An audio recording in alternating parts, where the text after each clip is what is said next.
اللہ تبارک و تعالی نے جب ابلیس سے یہ فرمایا کہ تو نے حضرت آدم علیہ السلام کو میرے حکم کے مطابق سجدہ نہیں کیا تو اب تو یہاں سے چلا جا، قیامت تک کے لیے تیرے اوپر لعنت ہے۔ تو شیطان کہنے لگا کہ مجھے مہلت دی جائے، تو اللہ تعالیٰ نے اسے ایک معینہ اور مقررہ وقت تک کے لیے مہلت دے دی۔ تو اس نے کچھ دعوے خود کیے، کہنے لگا کہ میں لوگوں کے رستوں میں بیٹھوں گا، انہیں گمراہ کروں گا، ان کے خلاف چالیں چلوں گا، وسوسہ اندوزیاں کروں گا، اور کس حد تک لوگوں کو گمراہ کروں گا اور کن کن کو گمراہ کروں گا۔ اس نے کہا میں ان سب کو اجتماعی طور پر گمراہ کروں گا، ہر ایک پر اپنا جال پھینکوں گا، ہر ایک کو اس کے معاملے کے مطابق راہ حق سے ہٹانے کی کوشش کروں گا، الا عبادک منہم المخلصین، لیکن مالک جو تیرے مخلص بندے ہوں گے نا، وہ میرے شر سے بچے رہیں گے۔ دنیا میں ہر طرف شیطانی وساوس پھیل چکے، چاروں جانب فتنے، گمراہ کرنے والی باتیں، گمراہ کرنے والے رستے، ہر طرف منفی باتوں کا زور، بری باتیں بھی لوگ اتنی مسجع، مکفّہ اور خوبصورت کر کے کرتے ہیں کہ بہت بڑے جھوٹے بھی سچے محسوس ہوتے ہیں معاذ اللہ۔ بہت کم لوگ ہیں جو اس گمراہی سے بچتے ہیں۔ وہ کون ہیں؟ ان کی ایک ہی تعریف قرآن مجید نے بیان کی کہ وہ اللہ کے مخلص بندے۔ جتنا کسی کے اندر اخلاص ہوتا ہے، جتنا وہ تصنع سے بچتا ہے، جتنا وہ دکھلاوے سے بچتا ہے، جتنا وہ شہرت سے بچتا ہے، جتنا کوئی شخص اپنے اعمال کو چھپا کر اپنی نیکی کو محض اپنے رب کریم کے لیے کرنے کی کوشش کرتا ہے، اتنا ہی زیادہ وہ شیطان کے داؤ سے بچتا ہے۔ آپ جتنا مخلص ہوتے جائیں گے، جتنا خالص ہوتے جائیں گے، جتنا آپ تصنع سے، دکھاوے سے، ریاکاری سے، بناوٹ سے، شہرت سے بچتے جائیں گے، تو یہ مت سمجھیں کہ آپ ریاکاری سے بچ رہے ہیں، دکھاوے سے بچ رہے ہیں، شہرت سے بچ رہے ہیں، بلکہ سمجھیں کہ آپ شیطان سے بچ رہے ہیں۔ وہ مزین کر دے گا نگاہوں کے سامنے، وہ تعریف کو مزین کر دے گا، بار بار نفس کو تسکین ملے گی، بار بار آپ محسوس کریں گے کہ میری تعریف ہو رہی ہے اور ہونی چاہیے، میری خوشامد ہو رہی ہے اور ہونی چاہیے، لوگ میرے لیے کیا کیا مناقب کہہ رہے ہیں اور ہونے چاہیے۔ اللہ کی رضا کا حصول یہ اخلاص کے اعلیٰ ترین مقاصد میں سے، اور ذرا سا بھی شائبہ اخلاص کس کو کہتے ہیں؟ اخلاص کا مطلب یہ ہوتا ہے کہ اللہ کی عبادت میں ذرا برابر بھی کسی کو شریک نہ ٹھہرایا جائے۔ یعنی کسی شخص نے روزہ رکھا ہے تو وہ اتنی نیت کرے گا کہ میرے رب کا حکم ہے تو میں نے روزہ رکھا ہے، اللہ کی رضا کے لیے روزہ رکھا ہے۔ اگر اس نے یہ ارادہ کیا نا چلو روزہ بھی ہو جائے گا اور میرا وزن بھی کم ہو جائے گا، تو یہ اخلاص نہیں ہے۔ کسی شخص نے نماز پڑھنی ہے اللہ کی رضا کے لیے، اور اگر وہ نماز اس لیے پڑھے کہ نماز ایک بہترین ورزش بھی ہے، اور جب میں نماز پڑھوں گا تو اس سے میرے اعضاء کے اندر بہتری بھی آئے گی اور میرے وجود کو اس سے اطمینان بھی نصیب ہوگا، اور میرا جسم جو ہے وہ بہترین حرکت کرنے لگے گا، کام کرنے لگے گا، تو یہ والی نیت شامل کرنا ساتھ درست نہیں ہے، محض اللہ کی رضا کے لیے۔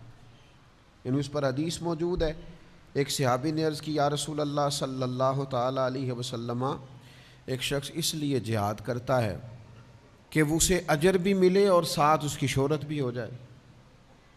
سیاستہ میں حدیث موجود ہے۔ تو نبی پاک علیہ السلام نے فرمایا، اچھا یہ آپ اس حدیث کے لفظوں پر غور کریں، وہ عرض کرتے ہیں کہ محض شہرت کی نیت نہیں، اس کی نیت یہ ہے کہ جہاد بھی کر لوں اور شہرت بھی ہو جائے، یعنی دونوں نیتیں ہیں، اللہ کی رضا کی نیت بھی ہے لیکن ساتھ تھوڑی بہت شہرت کی نیت بھی۔ یا رسول اللہ اجر ملے گا؟ تو اللہ کے رسول نے دو ٹوک لفظوں میں فرمایا اس بندے کو کوئی اجر نہیں ملے گا۔ پھر عرض کی دوسری دفعہ یا رسول اللہ نیت جہاد کی بھی ہے، لیکن ساتھ اس کا خیال ہے کہ مشہور بھی ہو جاؤں، تو کریم فرمانے لگے اسے کوئی اجر نہیں ملے گا۔ 6 بار پوچھا، تیسری بار عرض کی یا رسول اللہ صلی اللہ علیہ وسلم نیت جہاد کی بھی ہے، لیکن ساتھ خیال یہ ہے کہ میں شہرت بھی پا جاؤں، تو حکم کیا ہے؟ تو حبیب کریم علیہ الصلوۃ والسلام نے فرمایا حکم یہی ہے کہ اس بندے کو کوئی اجر نہیں ملے۔ خالص ارادے ہوں، اللہ اگر چاہتے ہیں فتنوں سے بچیں، اگر چاہتے ہیں اس دور کی گرد سے بچیں، اگر چاہتے ہیں اس دور کے اندر جس قدر زیادہ آزمائش ہوتی جا رہی ہے اور جس قدر زیادہ مختلف روپ دھار کر شیطانیت اپنا غلبہ کر رہی ہے، اس سے ہم بچیں، تو اس کا ایک ہی علاج قرآن مجید نے بیان کیا ہے کہ اللہ کی رضا کے لیے مخلص ہو جاؤ۔ اخلاص سے ملتا کیا ہے؟ جو لوگ مخلص ہوتے ہیں نا وہ بہادر ہوتے ہیں، بزدلی دور ہوتی ہے مخلص ہو جانے سے، انسان کا ذہن مضبوط ہوتا ہے، اعصاب مضبوط ہوتے ہیں، اس کے مزاج میں استقامت آتی ہے۔ جب آپ مخلص ہوتے ہیں تو پھر تو یہ حال ہوتا ہے کہ صحابہ میدانوں میں نکلتے تھے تو کوئی کہتا تھا کیا کرنے جا رہے ہو، تو کہتے تھے شہادت لینے جا رہے ہیں۔ وہ مرنے کو تیار تھے، جان دینے کو تیار تھے، وجہ مخلص تھے۔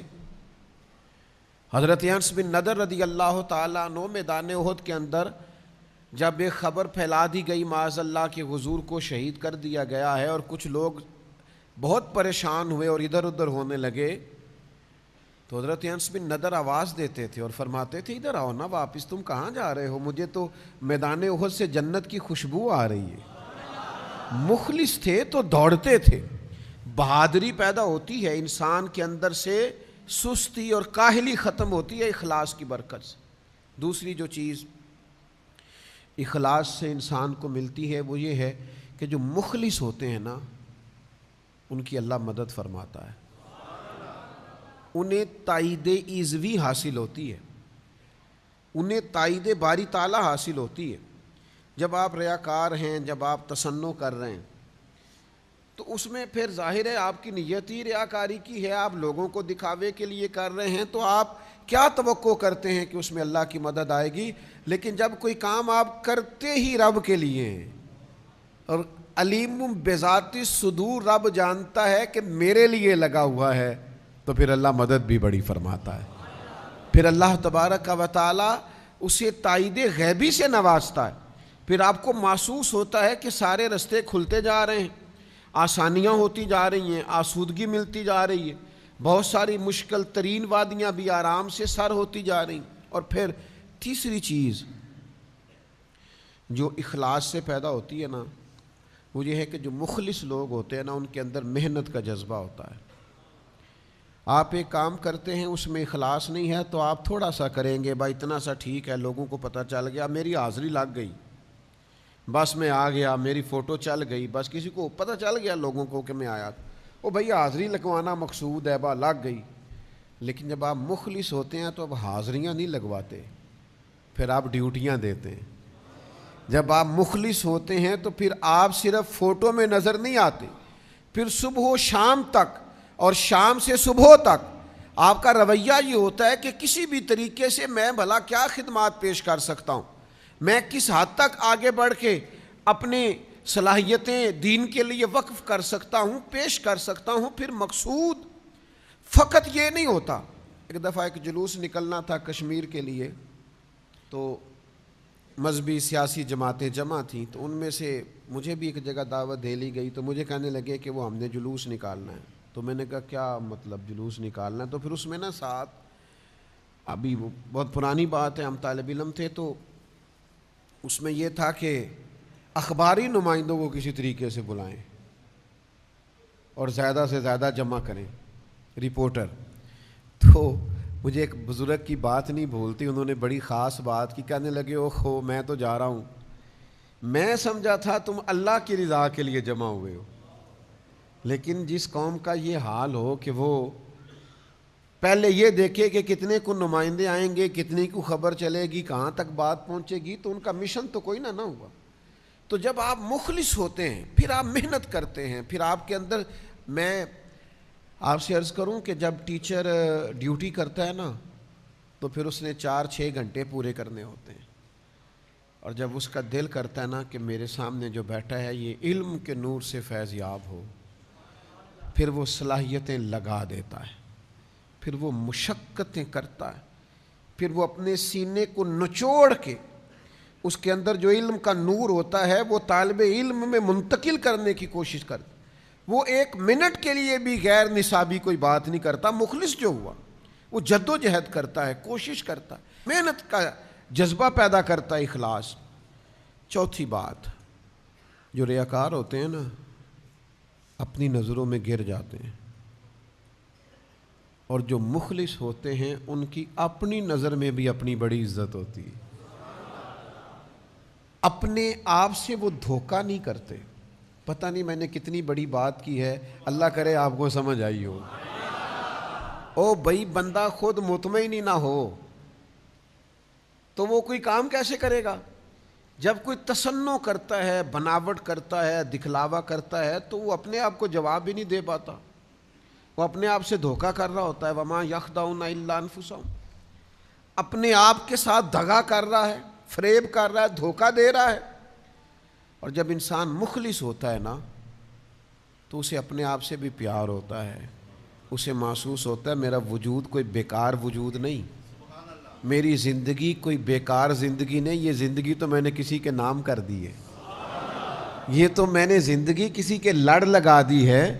اسے اپنے آپ سے پیار ہونے لگتا ہے جب وہ مخلص ہوتا ہے، اپنی نظر میں اس کی عزت ہوتی ہے، اسے پھر اپنی صلاحیت سے پیار ہوتا ہے، وہ پھر ضمیر کا قیدی نہیں ہوتا، اسے پھر لگتا ہے کہ وہ میں کسی کام لگ گیا ہوں، کوئی ڈیوٹی اللہ نے مجھ سے لینی شروع کر دی۔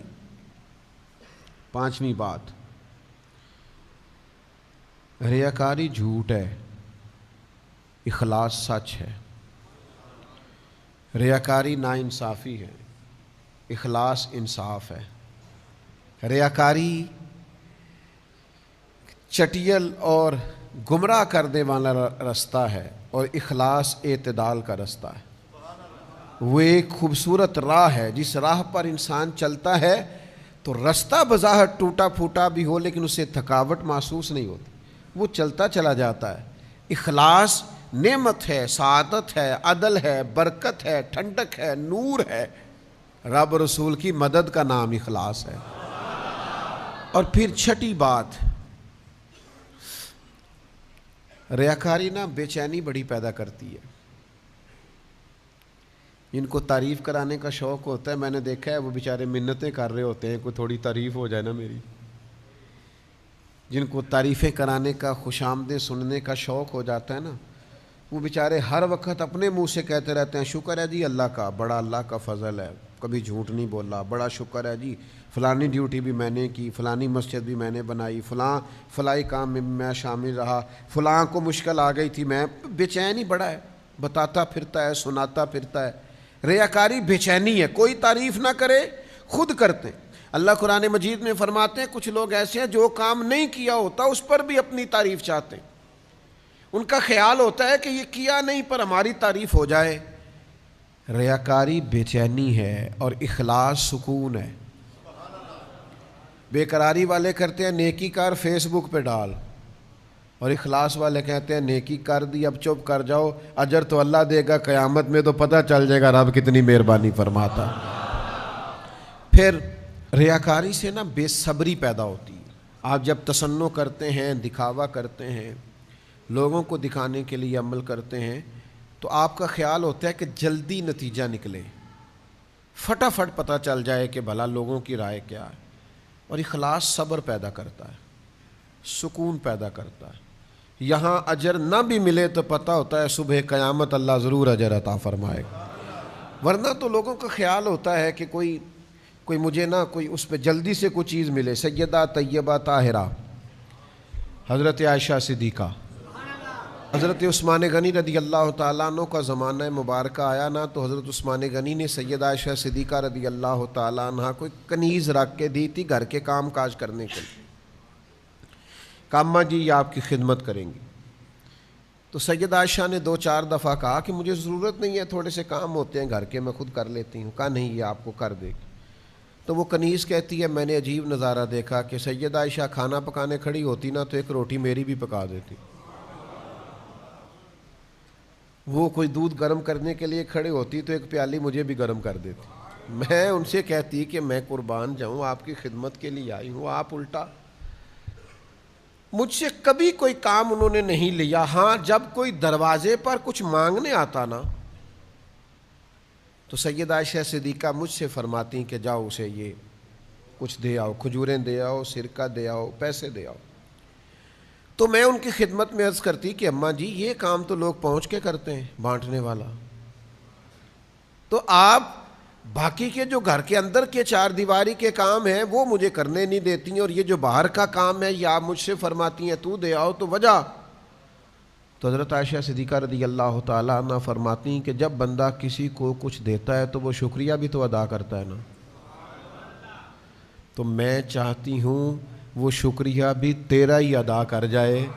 میں نے جو بھی اجر لینا ہے محض اپنے رب کریم سے ہی لینا، وہ تیرا شکریہ ادا کر جائے، تجھے کہہ جے تو نے دیا ہے، اس کی نظر میں یہ ہو کہ یہ تو نے کیا ہے. کا اس طرح کا جب اعلیٰ ترین جذبہ پیدا ہوتا ہے تو مجھے بتائیے پھر کو بے صبری ہوتی ہے کہ تعریف ہو میری، پھر کو بے چینی دل میں پیدا ہوتی.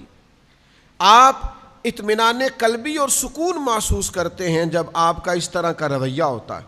یاد رکھیے گا کچھ چیزیں، بہت ساری چیزیں سامنے رکھ کے نچوڑ بیان کیا جاتا ہے. یہ آپ غور کریں کہ عرض کر رہا ہوں جب بندہ مخلص ہو جاتا ہے نا تو اس کے دل سے موت کا خوف نکل جاتا ہے. ڈرا ڈرا، سہما سہما، خوف زدہ، بیماری نہ آ جائے، گھر نہ ہو جائے، فلاں نہ ہو جائے، فلاں نہ چلا جائے. موت کا خوف مخلصین کے دلوں سے نکل جاتا ہے. یعنی ہر روز حضرت عمر دعا مانگتے تھے یا اللہ اپنے رستے میں شہادت کی موت عطا فرما. یعنی سیدنا خالد ابن ولید ساری زندگی ڈھونڈتے رہے کہ مجھے شہادت نصیب ہو جائے. حضرت سعد بن عبادہ رضی اللہ تعالیٰ عنہ، حضرت مقداد رضی اللہ تعالیٰ عنہ، حضرت عمار ابن یاسر رضی اللہ تعالیٰ عنہ شہادت کی آرزو مند تھے. یار کسی کا جان دینے کو بھی دل کرتا، یعنی میں مر ہی جاؤں، نہیں میری جان ہی چلی جائے. بچے بھی نظر آتے تھے، ان کو گھر بھی نظر آتا تھا، ان کو اپنے جائیدادیں، زمینیں، باغات بھی ان میں سے بہت سارے لوگ رکھتے تھے، پھر بھی دل کرتا تھا کہ جان پاویں نہ جان میرے محبوبہ، میں تے لگیاں توڑ نبھیساں، راہ تیرے وچ رول کے مرساں، تے قدم نہ پچھاں ہٹیساں، شہر تیرے دے ٹکڑے منگساں، تے تیرے کتیاں دے پیر چمیساں، تے آزم جان امانت تیری تو جدو منگ سیں میں پیش کرے ساں. مخلص بندے کا دل کرتا ہے مخلص کا کہ جان دے دوں. جب آپ مخلص ہی نہیں ہیں پھر تو زندگی سے پیار ہے، پھر تو مرنے سے خوف ہے، پھر تو ڈر لگ رہا ہے. تو اخلاص یہ ساری آسانیاں انسان کی زندگی میں لے آتا ہے. شرط یہ ہے کہ نماز پڑھے تو مخلص ہو کر، روزہ رکھے تو مخلص ہو کر، صدقہ دے تو مخلص ہو کر، کسی کے ساتھ تعلق بنائے تو مخلص ہو کر، کسی سے پیار کرے تو مخلص ہو کر، کسی سے ملنے جائے تو مخلص ہو کر، کسی کو گھر بلائے تو مخلص ہو کر، کسی سے لین دین کرے تو کوئی دنیاوی درمیان میں کسی قسم کا بھی. حضرت معاذ ابن جبل کہتے ہیں میں یمن جا رہا تھا اور یہ میری نبی پاک علیہ السلام سے وہ ملاقات تھی جو آخری تھی. کیونکہ جب میں واپس آیا تو حالت یہ تھی کہ سرکار کا وصال ظاہری ہو چکا تھا اور حضور نے مجھے کہہ کے بھیجا تھا، ارشاد فرمایا تھا کہ جب تو لوٹے گا تو میری قبر کے پاس سے گزرے گا. فرماتے میں جب جا رہا تھا تو میری آخری ملاقات تھی. اس وقت حضور نے مجھے جو نصیحتیں فرمائیں تو ایک نصیحت یہ فرمائی، مخلص ہو کر عمل کرنا. مخلص ہو کر کیا گیا تھوڑا عمل بھی اللہ کی بارگاہ میں زیادہ درجہ پا جایا کرتا ہے. تسنو نہ ہو، ریاکاری نہ ہو، بناوٹ نہ ہو. میں اللہ کے گھر میں بیٹھا ہوں، مجھے اپنے مرشد سے محبت نہیں، عشق نہیں، میرے پاس کوئی لفظ ہی نہیں ہے جو میں ان کے بارے میں استعمال کروں، وہ میرے پاس جملہ ہی نہیں ہے جو میں کہہ سکوں، میں کیسے کسی کو بتاؤں کہ میں ان کے جو گلی سے گزرنے والے بچے تھے اور جوان تھے اور مسافر تھے وہ بھی بھلے لگتے تھے کہ محبوب کی گلی سے گزرتے. میں تو اس شخص کے بھی ہاتھ چوما کرتا تھا جو وہاں برچی خانے میں لنگر پکاتا تھا کہ یار تو قریب تو رہتا ہے نا، تو بار بار دیکھ جنہ نے دل بر جانی ڈٹھاؤ اکھیاں ہی تک لئیے. وہ کیا بتائیں کہ اندر کیا ہے، روح کیسے مچلتی ہے. زندگی بھر جرت نہیں ہوئی کبھی پاس بیٹھنے کی، ساتھ والی کرسی پہ براجمان ہونے کی، ساتھ ہو کے فوٹو کھنچوانے کی. پتہ نہیں کہاں سے جرتیں آئی ہیں لوگوں میں، کہاں سے مزاج بنے ہیں، یہ کون سا نیا رنگ دنیا میں آیا. میں ریاکاری نہیں کہہ رہا، لیکن خدا کے بندو میرے لیے اتنی لوگوں نے دعائیں کی ہیں، اتنی دعائیں کی ہیں کہ میں سوچ نہیں سکتا. مجھے کسی دوست نے ایک دفعہ پوچھا تھا زندگی میں کمایا کیا اور جمع کیا کیا، تو مجھے علامہ قمر الزمان اعظمی کی بات یاد آئی. وہ کہا کرتے ہیں ہم نے زندگی میں نا محبت کمائی ہے اور دعائیں جمع کر کے رکھی ہیں. محبت کمائی ہے اور دعائیں جمع کر کے رکھی ہوئی ہیں. اتنی ہیں اللہ کے فضل سے کہ کہیں مشکل آ جاتی ہے تو کوئی نہ کوئی دعا اٹھ کے سامنے آ جاتی ہے اور سارے مسئلے حل کر جاتی ہے. دعائیں محافظ بن کے، پہرے دار بن کے ساتھ رہتی. تو اخلاص، للہیت، پیار، خلوص، یہ آپ کو طاقتور کر دے گا. آپ کے اندر وہ خاص جذبہ پیدا ہو. یار آپ اس بات کو سمجھتے نہیں کہ فاروق اعظم چہرے پہ کپڑا ڈال کے کیوں گھومتے تھے مدینے کی گلیوں میں؟ کیوں؟ عمر کسی سے ڈرتے تھے؟ کوئی روک سکتا تھا جناب عمر کو؟ کپڑا اس لیے ڈال کے چلتے تھے کہ وہ دکھانا نہیں چاہتے تھے میں مدینے کی گلیوں میں حضور کی امت کا دھیان رکھنے کے لیے نکلا ہوں. وہ بتانا نہیں چاہتے تھے. وہ حضرت ابوبکر صدیق جس بوڑھی مائی کا گھر میں جا کے کام کر کے آتے تھے، اس کا تو بچہ ہی کوئی نہیں تھا، تو ووٹ کہاں سے ہونا تھا؟ اس کے تو گھر میں کھانے کو روٹی نہیں تھی، تو اس نے دینا کیا تھا؟ لیکن وہ اخلاص تھا نا کہ امیر المومنین سحری کے وقت اٹھتے تھے اور تہجد پڑھنے سے پہلے بوڑھی کے گھر میں جھاڑو دے کے آتے تھے. سچ بتاؤ دیا جا سکتا ہے؟ آج یہ کام ہوتا ہے؟ اتنی ہمت ہے کسی کے پاس کہ وہ کسی بوڑھی بیمار اور نابینا عورت کے گھر میں جا کے جھاڑو دے، اس کے برتن دھوئے، اس کے لیے پانی بھر کے لائے؟ یہاں تو لوگ ایک نیکی کرتے ہیں تو کہتے ہیں ابھی تک فیس بک پہ کیوں نہیں آئی، ابھی تک جناب وہ واٹس ایپ گروپوں میں شیئر کیوں نہیں ہوئی، ابھی تک فلاں مقام پہ کیوں نہیں گئی. تو اخلاص بہت بڑی نعمت. اخلاص کو کبھی نہ چھوڑیں. نبی پاک صلی اللہ تعالی علیہ وسلم نے فرمایا، یہ حدیث پاک آپ نے بھولنی نہیں. حضور فرماتے ہیں جو شخص اس حال میں دنیا سے رخصت ہوا نا کہ وہ اللہ تعالیٰ کے لیے اخلاص پر تھا، اللہ کی عبادت میں کسی کو شریک نہیں ٹھہراتا تھا، نماز پڑھتا تھا، زکوٰۃ دیتا تھا اور مخلص تھا، وہ اس حال میں دنیا سے گیا، تو سمجھو جب وہ رب کے حضور حاضر ہوگا تو اللہ تعالیٰ اسے راضی ہوگا، وہ اپنے رب کو راضی پائے گا.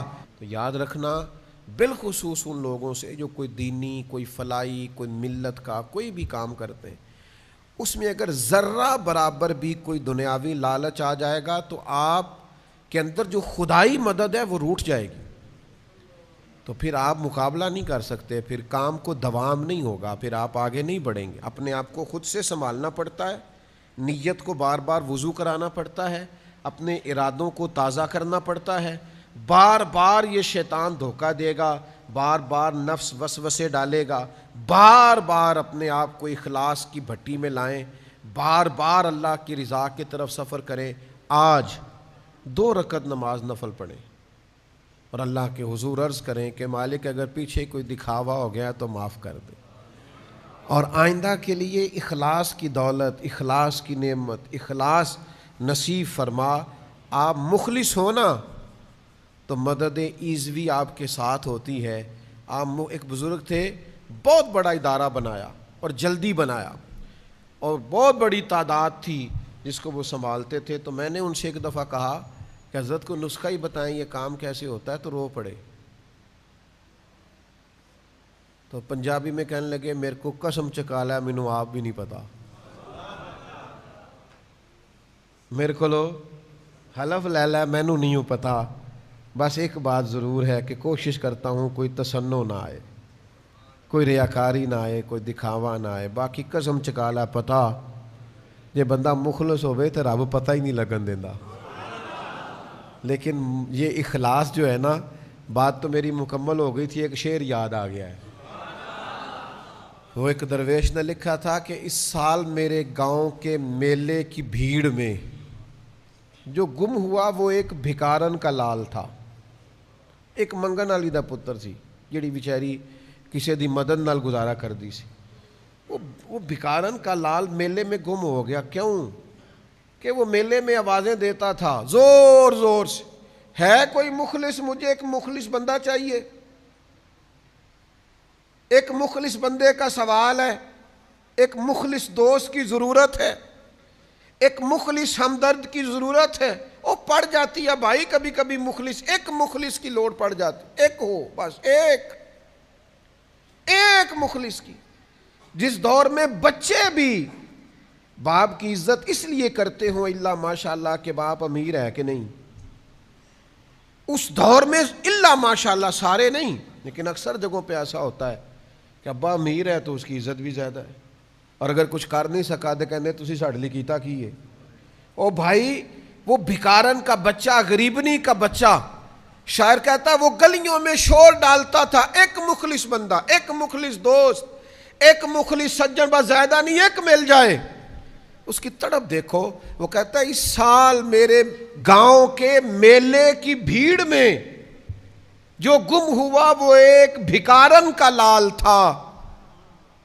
اس درویش کو تلاش تھی متاع خلوص کی، مخلوق چپ رہی کہ یہ مشکل سوال تھا، مخلوق چپ رہی کہ یہ۔ میں آپ کو ایک بات بتاؤں اپنی، مجھ سے کچھ شخص پوچھے نا کہ آپ نے زندگی میں تھوڑا بہت جو کام کیا ہے، جو کامیابیاں کی ہیں تو وجہ کیا ہے، تو میرے پاس ایک ہی جواب ہے، میرے دوست مخلص ہیں، بس اس کے علاوہ کچھ نہیں۔ میرے ساتھ والے مخلص ہیں، جن کو سجن مخلص مل جائیں ان کے پاس خزانے ہی خزانے ہیں، ان کے پاس خزانے دولتیں ہی دولتیں ہیں۔ جن کو لوگ مخلص مل گئے وہ بچ گئے، وہ تر گئے۔ اخلاص پیدا کریں، ہر طرف آپ کرم کی برکھا برستی دیکھیں گے۔